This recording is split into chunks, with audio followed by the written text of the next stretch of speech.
Morning.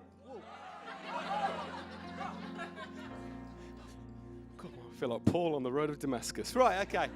Everyone well? Everyone enjoy a bank holiday Monday? And if you've got another week off, bless you.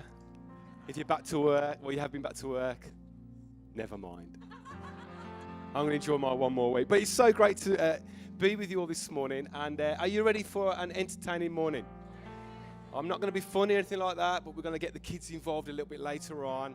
And I might need some other help as well. So be prepared to be pounced on and pulled up to the front at any point just to do that. It was so smooth, that transition there. Hey, if you've got your Bibles, we're going to jump into Joshua chapter 3. We are in the middle of April and we've made it to the 3rd chapter. We are doing well.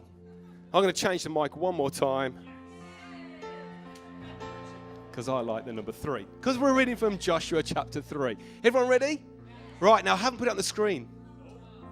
Just thought it'd be different. Just force you to get your Bible out maybe. And you can read with me. So let's read Joshua chapter 3. Early the next morning, Chern's going to put some atmospheric music behind us so that we feel on the edge of the River Jordan. Are you ready? So we need some watery music, Chern. Early the next morning, Joshua and all the Israelites left Acacia Grove and arrived at the banks of the River Jordan, where they camped before crossing. 3 days later, the Israelite officers went through the camp, giving these instructions to the people. When you see, everyone say, when you see the Levitical priests carrying the ark of the covenant of the Lord your God, move out from your positions and follow them. Everyone say, follow them. Since you have never traveled this way before, they will guide you. Stay about half a mile behind them, keeping a clear distance between you and the ark, and make sure you don't come any closer. Then Joshua told the people, purify yourselves, prepare yourselves, consecrate yourselves, for tomorrow the Lord will do great wonders among you. In the morning, Joshua said to the priests, lift up the ark of the covenant and lead the people across the river. And so they started out and they went ahead of the people. Everyone say, went ahead. The Lord told Joshua, today I will begin to make you a great leader in the eyes of the Israelites. They will know that I am with you, just as I was with Moses. Give this command to the priests who carry the ark of the covenant. When you reach the banks of the Jordan River, take a few steps into the river and stop there. So Joshua told the Israelites, come, listen to what the Lord your God says. Today you will know that the living God is among you. He will surely drive out the Canaanites, the Hittites, the Hivites, the Perizzites, the Girgashites, the Amorites, the Jebusites ahead of you. All the people that were there. Look, the ark of the covenant, which belongs to the Lord of the whole earth, will lead you across the Jordan River. I'm going to jump down. Oh no, I'm going to carry on. So now choose 12 men from the tribes of Israel, one from each tribe. The priests will carry the ark of the Lord of the whole earth. And as soon as their feet touch the water, the flow of water will be cut off upstream and the river will stand up like a wall. So the people left their camp to cross the Jordan, and the priests who were carrying the ark went ahead of them. It was harvest season and the Jordan was overflowing its banks. But as soon as the feet of the priests who were carrying the ark touched the water at the river's edge, the water above that point began backing up at a great distance away. And the water below that point flowed on until the riverbed was dry. And then all of the people crossed over near to the town of Jericho. What an incredible story, eh? And what an incredible atmospheric music we had behind us. Come on, let's give Chern a massive round of applause. Thank you, Chern. You can sit down now, mate. You know, can you remember a day that you had waited for such a long time? Can you remember a day? With great anticipation, you were ready for this day, whatever it was going to be. When we were younger, it was Christmas Day. Do you remember that? You were like, in July, you were ready for Christmas. You were waiting for it. And birthdays were like that when we were a lot younger. But later on, as we get a little bit older, days that we were kind of waiting for with great hope and anticipation were days like when we graduated maybe, or when we got married. Do you remember those days? And those days were like, we were so looking forward to it, but at the same time, it held with it a bit of nervousness. Was anyone else nervous on the day they got married, if you're married? I was a little bit nervous, if I'm honest. I was excited, but also thinking, this is it. I'm only joking. She wasn't even listening. I prepped that joke for 2 days, and she wasn't even listening. But anyway, we had these days when we were like really looking forward to it, but at the same time, they were a little bit nervous. We were a little bit anxious about them. Whether it was a job interview. Do you remember your job interview days? And the days leading to it, you're excited about what could happen, but, oh my word, it was felt a little bit, how's this going to go? And for months and weeks, and eventually days, and then the big day came. And I want you to imagine the anticipation, the excitement, but also the nervousness of the story we've just read. Because for the children of Israel who was camped at the river Jordan, and there the evening before they were going to cross, what excitement it was going to be, but also maybe a little bit of, how's this going to happen? Nervousness, excitement, anticipation, hope, but, And I want you to put yourself in that picture this morning. The reason they were there is because the earlier generation, they had failed to enter the promised land because of their unbelief. And this new generation had waited for such a long time. For some, it was close to 40 years of waiting. Joshua and Caleb were now 80 years old and had waited even longer. And according to the promise of the patriarchs, the Jewish anticipation of what God was going to do with them had gone back some 500 years. And here we are on the day where Joshua says in verse 5, consecrate yourself, prepare yourselves, for tomorrow the Lord will do wonders amongst you. So if there was excitement, which I'm sure there was, with 2 million people thereabouts, so excited about what's going to happen, there would also have been some anxiety and a bit of worry maybe and a bit of concern about what was going to happen as they stood before a swollen river, thought about the fortified cities that were on the other side, and thought, how's this going to happen? You know what? Life is like that, isn't it, sometimes? It's full of hopes and dreams and wants and desires of what's going to happen in our future. But at the same time, there's this accompanying kind of challenge and problem that we might face at exactly the same time. Anyone else felt like that at any point? The trouble is that we face problems sometimes that we can't solve. Like, we're thinking about a future, like maybe it's this great job that you've always wanted, and there you've got this job interview to get through. Maybe it's something that you've always wanted, but now there's this debt to pay. Maybe it's a habit you want to break. Maybe it's a marriage you need to save, but there's a thought of this could be better. This is going to be great, but I've got a challenge. I've got a situation that I've got to get through in order to get to the other side. And you know what? Life is like that. Regardless whether you're a Christian or not. Life is like that. Along with hopes and joys and desires and wants, there's going to be problems that we sometimes feel we don't have the strength or we don't have the wisdom to meet that challenge. Essentially, we need strength from above. And you know what? The battle is the Lord's, and He does go before you. And we are being taught this valuable lesson in this particular chapter. The children of Israel are being taught the battle is the Lord's. And He does go before them, and He will lead them through, and He will enable them to cross. And that story that happened thousands of years ago can be so relevant to our today. The battle is the Lord's.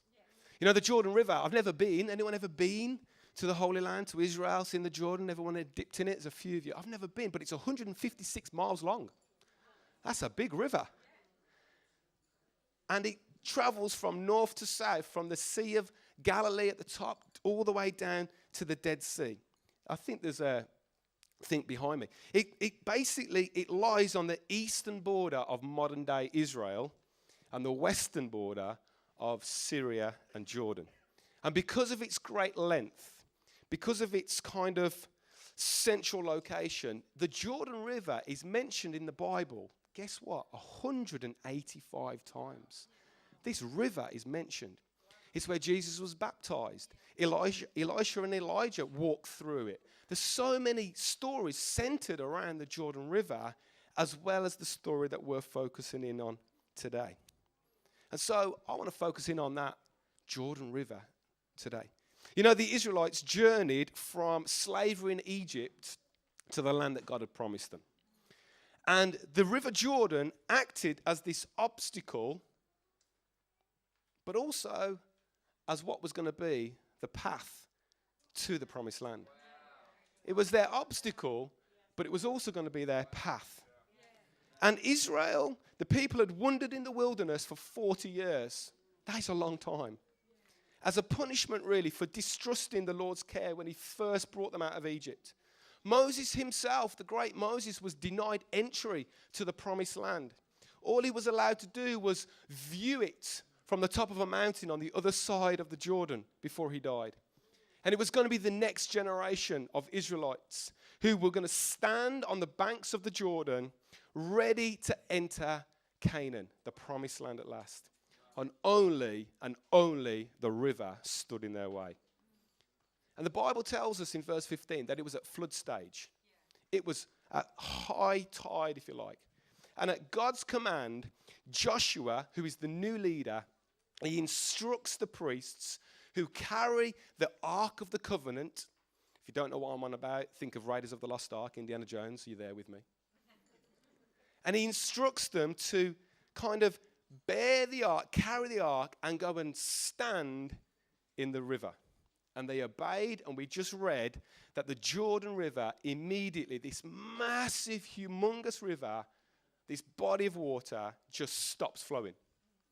And it stops flowing in a way that enables dry ground to appear, and everyone crosses over. My goal today, really, is to help you and me realize that my crossing, your crossing, begins your conquest. The crossing begins the conquest. The conquest doesn't happen without the crossing. And it's the crossing will begin your conquest. For 40 years, the Israelites had lived in despair. They were living in defeat. They were faithless, they were fruitless, and they failed to realize God's plan for their lives. But nevertheless, in one day, their kind of life was transformed. It was turned around. And they went from wandering in the wilderness to walking through waters and then subsequently winning wars for God in one day. Significant and mighty things happened to the nation of Israel after their crossing. Because your crossing begins your conquest. And you know what? I think for some of us at different points and seasons in our life, we live on that desert diet, just like the children of Israel. And we are deprived in our victories. And we've not come to a place where God is in that place where we experience the fullness and the realness that living with Jesus can give us. And just as the children of Israel changed and were able to cross the Jordan, conquer Jericho, and live victoriously in the promised land, so can we. So can we. And you know what, church? Whether you are young or old, whether you're facing a situation today, whatever it is, whatever decision you've got to make, you've got to try and do what Pastor Kirk encourages us to do a few weeks back, was faith our fears. Faith our fears. We've got to faith it. And you know what? When we faith our fears, when we move into the thing that God's got for us, it requires us leaving one shore, crossing over to reach the other side.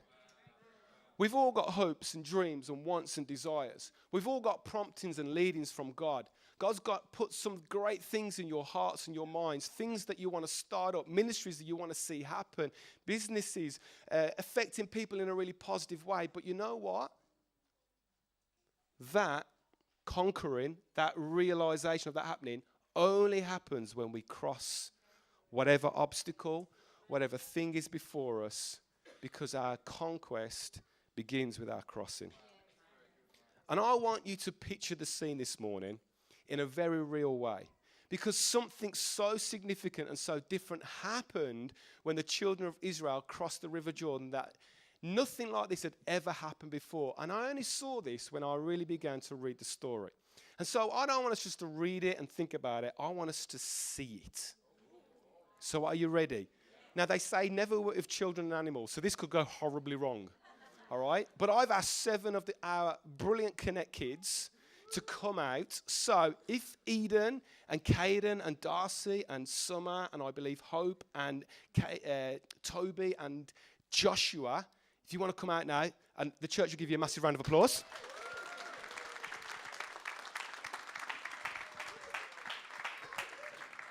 Now then.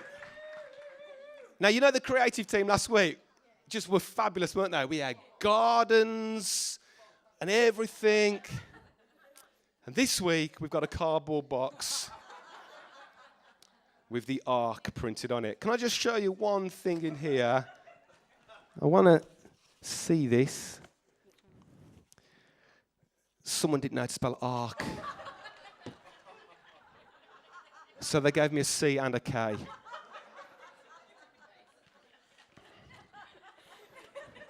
It's gone to a whole new level. Anyway, okay, so we've got these people. Now, I need a Moses. Thank you, Toby. Right, this is Moses, a.k.a. Toby. Go over, stand over there, Moses. I need a Joshua. Joshua, it's got to be, hasn't it?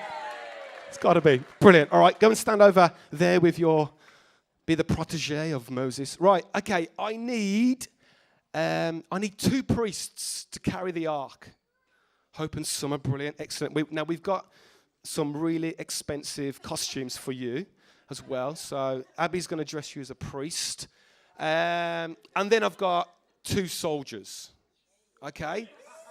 So our soldiers, we've got something for you as well. Right. Okay, there you go. So, and Eden, don't you worry. I've got a part for you as well. Because don't forget that the children of Israel, in their wanderings, were led by the pillar of a cloud or fire. Yeah? So we're going to lead them with a pillar. Okay? Okay, we'll get someone else to come and lead them with a pillar. That's fine. Okay, so Tim, you can be the pillar. Yeah. Okay, so excellent. So we're going to act out the scene. So you've got to put it on your head because you're the pillar. Yeah. Do you understand, church? He's the pillar of the Okay, brilliant, excellent. Okay. So, pillar, come over here. You can see, don't you worry. Right, okay. So this is Moses leading the people through the wilderness. You understand? Right. So the Bible tells us that the pillar, the Shekinah glory, the presence of God, as a form of a pillar of cloud or fire, was leading the people through the wilderness. Okay, so the pillar's over there. Now, behind the pillar of the cloud of fire were our warriors. Come here, you two. Come here, Caden. And Darcy, come over here. So you are our warriors. You are our best fighters. Face the pillar of the cloud because you're going to follow that. All right? Okay, Moses, come here, please. You stand here. And then, don't worry, Joshua, you're coming in a minute. Right, can you two carry the ark? All right? Now, pillar face to your right. This is how the children of Israel wandered through the wilderness for 40 years. The pillar was leading the way.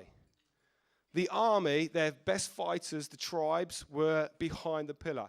Just in case something was going to come They were ready.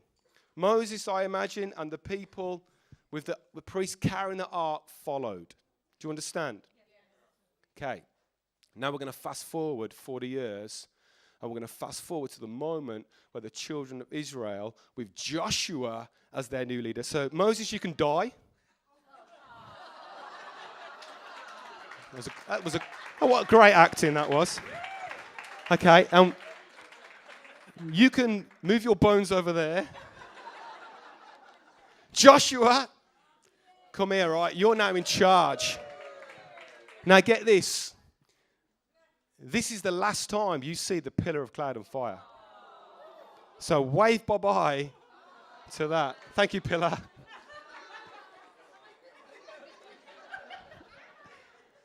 Now this is my point. Joshua is commanded by God to do this. God says, you put the ark of the covenant at the front. You don't keep it behind anymore. It's not the back. The ark is now at the front. So, priests, can you take the ark to the front, please? Make sure your ark is facing the congregation. Otherwise, we can all see we were buying prams the other day. Right. Warriors, soldiers, you're at the back. You're right at the back now. And I want you to see this, church, that you are half a mile at least away from that ark. I don't know where you were, Josh, but we'll keep you in the middle. Theologians can tell me later. But do you see the difference here, church? And I'll explain this now. Is that under Joshua's leadership, under them entering the promised land, in them crossing over that obstacle, the whole situation changes. Wow. And now, the ark of God, the ark of the covenant, and I'll explain this in a minute, is now leading the way. It's not following anymore. It's now leading. And as they go and step their toes in that River Jordan, the miracle happens that we've read about. Will you give these a massive round of applause? You can sit down. Okay, you can sit down, guys.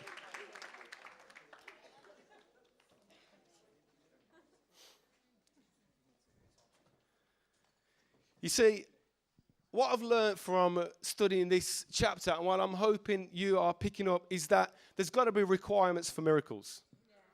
And the requirement for the miracle in this story is simply there must be a positioning of Christ. There's got to be a positioning of Christ. Verse 3 says, they commanded the soldiers, when you see the ark of the covenant of the Lord your God with the Levitical priest carrying it, then you shall set out from your place and go after it. Go after it. For 40 years, church, the nation of Israel had possession of the ark. They had this with them. Throughout their wanderings, extra things were placed inside it, like Aaron's rod and a pot of manna and the tablets of stone. The 10 Commandments were in here. But they had this for 40 years. They had possession of it, but it wasn't until the point when they came to cross the Jordan that they actually took a place of just possessing it to positioning it. For 40 years, everywhere they went, the Ark of the Covenant followed the nation of Israel. But now, they were going to follow the Ark. Before, they had possession of it, but now they had positioned it. And I think, and I believe, after reading this story, that if we want the miraculous power of God to be really demonstrated in our lives, then we've got to make him the master of every area of our life. And we have to position him. You see, if you're a Christian here, you have God. You've got God living in you by his Spirit. You've got possession of him. But now I think sometimes what we do is we're comfortable with, oh, well, I've got God with me. God's on my side. And he is. That's true. But you know what this story teaches me? We have to take it just from possessing God to positioning him in a place of forefront. We've got to not just let Jesus be the hitchhiker in your life. Not just taking where you're going and go, I believe this is the right direction for my life, and I'm going to go here, and God, you're going to be with me. Yes, he will. But don't treat Jesus as a hitchhiker. Let him take the driver's seat. And let him lead you wherever he will take you. The ark was a type, was a picture. It was like a shadow of Jesus, if you like. And it contained a pot of manna. Every morning for 40 years, God had sent down bread from heaven, if you like, just enough for them to live. And inside the ark was kept a pot of manna. What did that symbolize? What did that help them remember? That God was always going to provide for them. In the ark, there was an argument one day with the priests. Who was the priest going to be? Who was the top priest? And they all had a staff. We don't do staffs nowadays, but they all had a staff. And what they did was they said, okay, whoever's staff buds, blossoms, and flowers, even though it's not potted and planted, will be a symbol from God of who the priest should be. Guess what? Aaron's rod budded, blossomed, and flowered. It was put in the ark years later as a reminder that of God's authority and also of God's resurrection power that they took with them. What was else in the ark? It was the tablets of stone, the Decalogue, the 10 Commandments. What did that symbolize? God's word, God's ways, God's commands. And on top of the ark, even though our creative team have not done it this morning for us, because I never asked them to, but sitting on top of the ark were 2 cherubim angels, angelic creatures, with their wings kind of creating a seat. It was called the mercy seat. What did that signify? God's pardoning and God's forgiveness. And everywhere they took the ark, it signified to them and can signify to us today all of that. That when you position God, when you position Jesus in the front driving seat of your life, that what do you get as well? You get his provision. You get his resource. You take with him his commands and his ways and his words and his love and his forgiveness and his pardoning can all be taken with you. You can experience that because you've positioned Christ at the front of your life. Today, Jesus signifies that to us too. You know, Joshua taught the nation of Israel the significance of going with God. Not going before him, but by going with him as he leads. And for me, I've learned it's imperative that I go where God goes. And I learn to follow. And I learn to listen. And I learn to do all that in order that God's will and plan for my life is actually fulfilled and I can live in it. Wherever Jesus goes, wherever Jesus is taking you, go with him. Go with him. Go with him. So as the people of God followed Joshua back then, we are to follow Christ today. You know, God had a design, he had a direction, and he had a day for the children to move across the Jordan into the Canaan. For you and for me, God has a design, God has a plan, God has a day for us to move into the land of victory, into the land of abundance, into the land of revival. We need to get into Canaan and experience the miracle power in our lives. We need to go wherever God goes. We need to come to a place in our life where we follow Jesus and we quit trying to make Jesus follow us. I put here, we must love God more than our goal. We must love our Savior more than silver. We must love Christ more than our cash. We must love Jesus more than our jobs. We must love the Lord above our land. If we put Jesus first, church, then you will experience the miracle that they also too. Your crossing, my crossing, begins my conquest. And stepping out, knowing that Jesus has gone before you, helps. You know what though? In that stepping, in that crossing, any new beginning requires an ending. Any new beginning requires something to end. They had to go from one side of the shore to the other side. This here was comfortable, wasn't it? It was safe.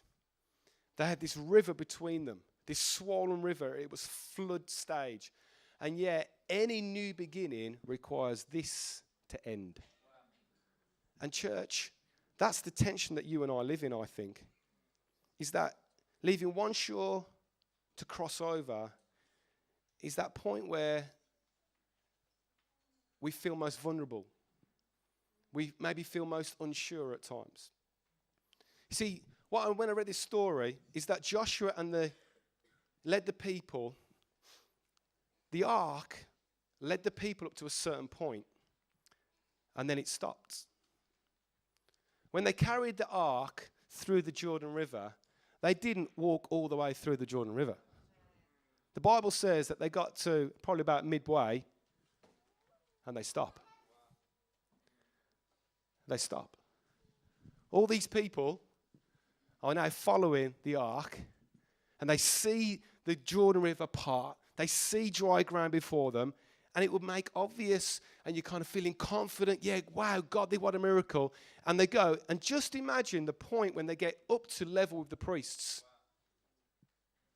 Because the priests ain't moving. That ark isn't carrying on. They've got to carry on moving. They've got to move past the ark. And I thought about this, that the people have to make a decision. Do they cross? Do they go past God and the ark with the thought that maybe as they're walking, these waters that are on either side of them perhaps, will they suddenly, as I step past God here, are they going to kind of collapse back on me? Is the waters going to start to come back? Am I going to be drowned in this river returning? You know, I started to think about this and think that, yeah, the waters could return at any minute and drown them, but they didn't. Why? Because faith has a part to play in our journey. Faith has a part to play. At some point of God's leading, faith has to take over. At some point of God's leading you and prompting you and guiding you, your faith in God then has to take over. God is leading them through the impossible, and then it's almost as if, as the priests stop, it's almost as if God is maybe internally questioning the people's trust in him. Will they keep crossing over?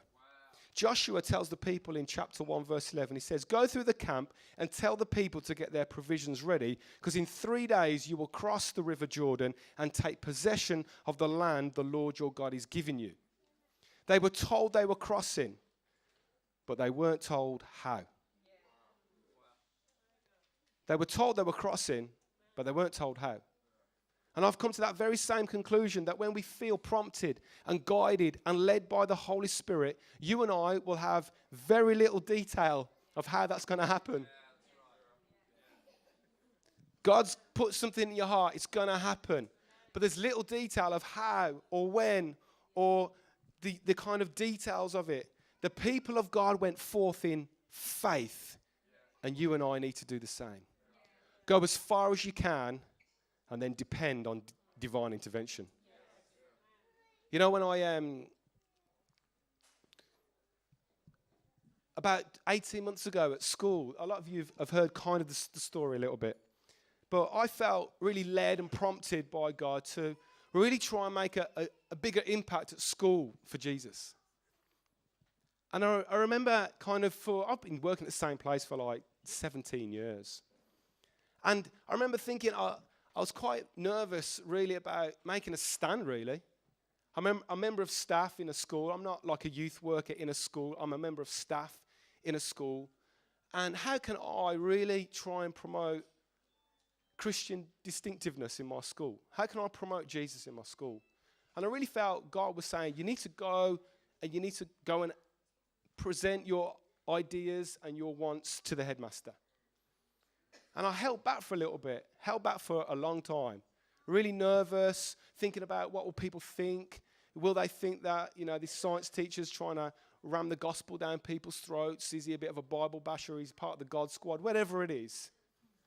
Shouldn't teenagers make up their own ideas nowadays and not be kind of maybe coerced or anything like that? I had all these ideas going into my head.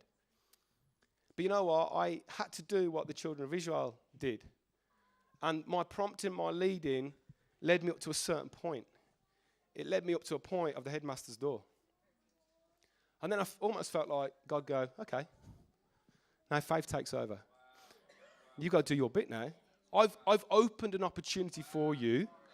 I've given you an invite into her office, but now you've got to have the faith and the belief that where I've led you up to is actually where you should be. Just like the children of Israel, they led up to the ark, but then they had to keep walking. And they had to keep trusting. And they had to keep believing that even though God was back there, God really was in front of them. And when I did that, and it's opened up a brand new opportunity for me to really impact 1,300 students and staff about the things of Jesus. And it's been brilliant, and I'm hoping that role continues. But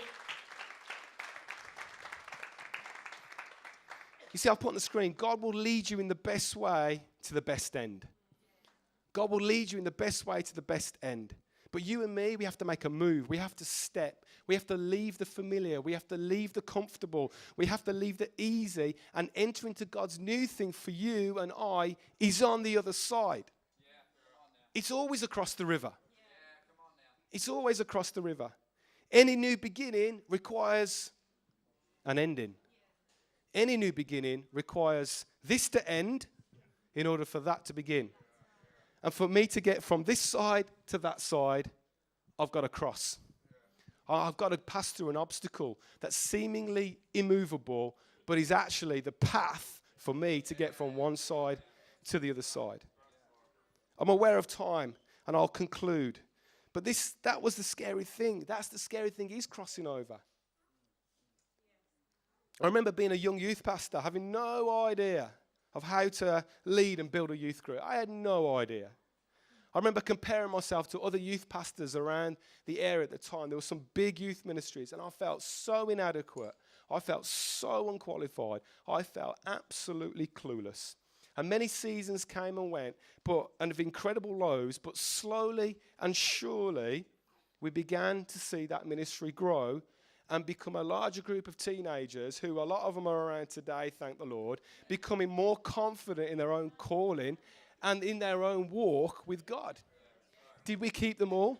No, we didn't. Did we pastor them all properly? Probably not. But I crossed my River Jordan into the blessing that God had for me in that season. And the greatest two questions that ever helped me out to do anything for God was these two questions. Number one, what's the worst thing that could happen? And two, can I cope with that? I remember he's now in Paul Reed in Manchester now. He said to me, Simon, what's the worst thing that can happen? And then ask yourself, can you cope with that? And you know what? Those two questions have stuck with me and have enabled me to cross rivers where God has led me over the last few years. And maybe those two questions can help you. The answer to the second question, by the way, was always yes. It was always yes. Why? Because I knew God was a God of promise. I knew God was a God of love. I knew God had my best intention and a better plan for me. I knew God had an agreement with me. I knew God was a God of the covenant, a binding agreement that through partnership with Him, I would enjoy His blessing if I just obeyed His word. If I just obeyed His prompting, I would receive and walk into the promises and the blessings of God because that's how God works. That's His covenant. That's His binding agreement with all of us. And I experienced that new covenant of grace, of forgiveness, of love, of purpose, of fulfillment in my life, and hope to for the rest of the years of my life. And Joshua and God's people and the story of the crossing can be so relevant to us today because they modeled for us how to handle situations and decisions in our life. They followed the Ark of the Covenant. They followed God. They positioned Him rightly in order to cross and then possess the land that God had promised them. This time, the people didn't lead the way like before. This time, the people didn't protect the other people. This time, the ark, God Himself, symbolizing His word and His resource and His protection and His love and His forgiveness, all those things that were found in the ark. This time, the ark goes first, almost acting as a guard to everyone that followed. God will guard you. God will protect you in all of your life. The band can come up.